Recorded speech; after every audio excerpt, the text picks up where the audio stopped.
Hi, I'm Nicole Dickey, and welcome to part 5 of Becoming Fearless.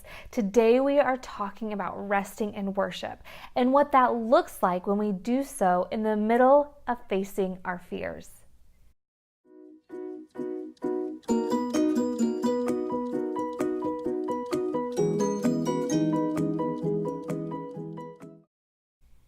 So we're jumping straight into Acts 15 through 19, but digging our heels into Acts 16 as we are revisiting Paul and Silas on their missionary journey. And during this story that we're focusing on today, they were actually thrown in jail because they had encountered a young girl who was demon possessed, and she was actually a fortune teller. She was kind of like making all the money for her masters. She must have been really good at what she did with all those demons in her. But they actually cast out all those demons, and all of a sudden her masters lost all their money. And so they get really angry. They get Paul and Silas thrown in jail. And here we find Paul and Silas in jail. They're not even thrown just in jail, but they're like in the deepest dungeon. They actually have stocks between their feet. They aren't going anywhere. And we actually visit them in Acts 16, verse 25, says, "Around midnight, Paul and Silas were praying and singing hymns to God, and the other prisoners were listening." You see, during this time period, we have to remember that Christians were being killed left and right for their beliefs. Paul and Silas could have easily thought that this was the last time that they would have even time together. We actually think during this time that they could have thought, oh, well, that was the last letter I wrote to that person. Those were the last words I told this person. Probably all those fears were just coming up during those moments. Yet they chose to worship. Choosing to worship in moments where you are facing your fears can be the most courageous thing we can do. Have you ever met somebody who literally life is falling apart, but they choose to worship? You see, when we worship God in the midst of our fears, we're reminded about how big He is. We're reminded about how much power He has. When we're reminded of how big God is, how much power He has, when we are worshiping Him, we're leaning into that character of Jesus. And when we do that, there's no more room for fear. Fear gets pushed out by the mammoth power we're realizing of the God we serve when we worship Him. You see, worship, it changes our hearts. God loves it when we worship Him, but He wants us to worship Him because He knows it changes the heart of the worshiper. So how do we worship Him in the midst of our fears?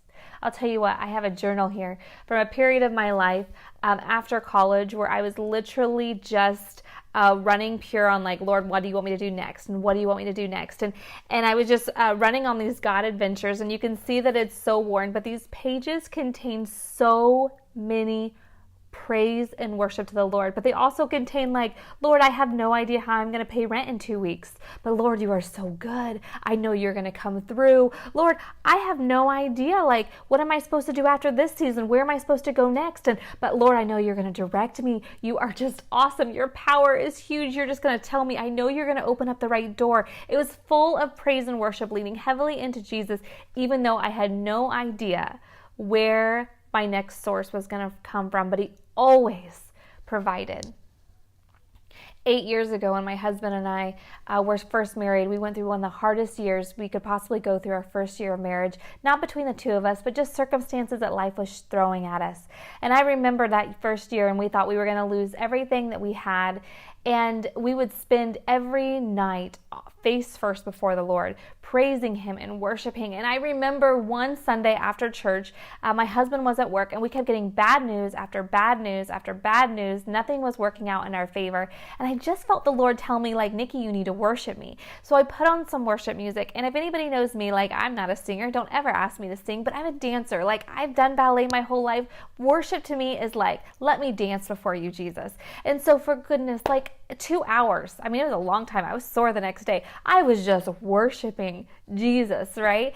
I left that 2 hours like, oh, like I could tell you what, my spirit was just so full. I could not wait. I'm like, Lord, tomorrow you're going to do something amazing. We're going to hear different news. Like, you're going to move. You're going to turn this thing around.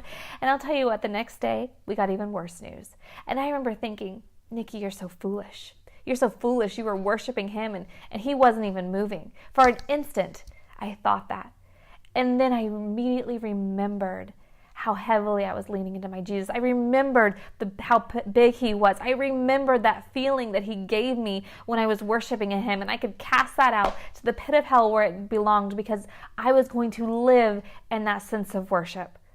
And I'll tell you what, it may not have been the next day that I saw God move, but a year and a half after when we first entered into that, we saw God do miraculous things, and saw where all those bad news instances were really him setting him up for like the big, great news.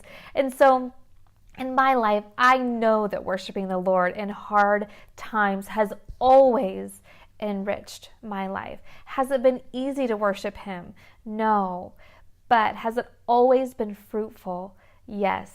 You see, Paul and Silas, when we keep reading this story, actually an earthquake comes, and it shakes all the walls of this entire prison, and the jail, the guy who's running the jail, let's call him jailer, because that's what they call him here, right? The jailer actually gets ready to commit suicide because he's responsible for all the prisoners, and all the gates are open. He's like, that's it, they're all gone, I'm gonna die. And he gets ready to take his own life, and Paul shouts to him, stop. Don't kill yourself. We are all here. All right, I know Paul and Silas were good guys, but you can't tell me that whole prison was full of good guys, right? We know there was probably some bad people in that prison. We are all here, he said. This is why I know that God was moving, because in verse 25 that we read said that people were listening, the prisoners were listening to them praising the Lord. You see, our choice to worship isn't just about us. It's about other people. You see, sometimes we think our own trials are all about us, but God says, hey, like your trials, yeah, they seem like they're all about you, but you have no idea what I am doing in the hearts of others when you go through these trials, when you face these fears. I am with you. And when you prove to people that I am with you by worshiping me, you are changing the hearts of other people. You see, Paul and Silas didn't just worship in silence by themselves. They worshiped out loud for others to hear. That takes nerve, doesn't it? You ever feel like God is telling you to worship him when you're going through a trial and you think other people are going to think I'm crazy? But God says, no, like I want you to worship me in the midst of this trial, in the midst of facing your fears, because I will bring glory to this situation. And when other people see us worship God, then they get to see God's glory in our own trial as we face our fears. I'm going to be honest with you guys. One of my fears right now that God is working on me is that fear of, I dwell on the what ifs. I could sit up at night and go, what if this happens, or when this happens, or whatever. And I'm telling you what, I can work myself into a great big tizzy, crying and bawling, planning the next steps because I'm dealing in the what ifs. And man, God just smacks me, gives me a little, Nicole Marie, seriously, why don't you focus on how big I am instead of focusing on the what ifs? Why are you sitting there and dwelling in your fears? Those are those moments when I turn my heart over and I start worshiping God. I'm like, Lord, here's what I know about you. I know you're good. I know you will always take care of me. I know that even when the world looks like it's falling down around me, that you are God, and that you will always do what's best for me in that moment and best for other people because you love us. And I start dwelling on the character of who God is through worship. My heart is changed, and that's the only way I am able to face that fear. The only way I'm able to work through that is to enter into worship and change my mindset. When other people see us change our mindset to, instead of focusing on our fears, focusing on Jesus, it can change their mindset too. We can lead so many people to the Lord, just like Paul and Silas did. They actually led this jailer to the Lord. They went there and led the whole jailer's family to the Lord. And I'm telling you what, Paul and Silas were released the next day, but I believe it's because they chose to worship. They didn't choose to dwell on their own fears. Here's my challenge for you guys today. Our challenge is when we find ourselves facing fears, to worship.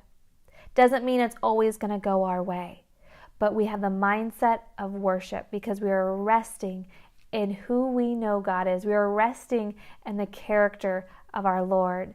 And even if We have to face those fears, walk through those fears. We will not do it alone because our God is big, and we dwell on the capacity of his hugeness when we choose to worship.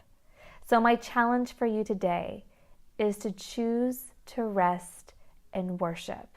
And that's how we will become fearless.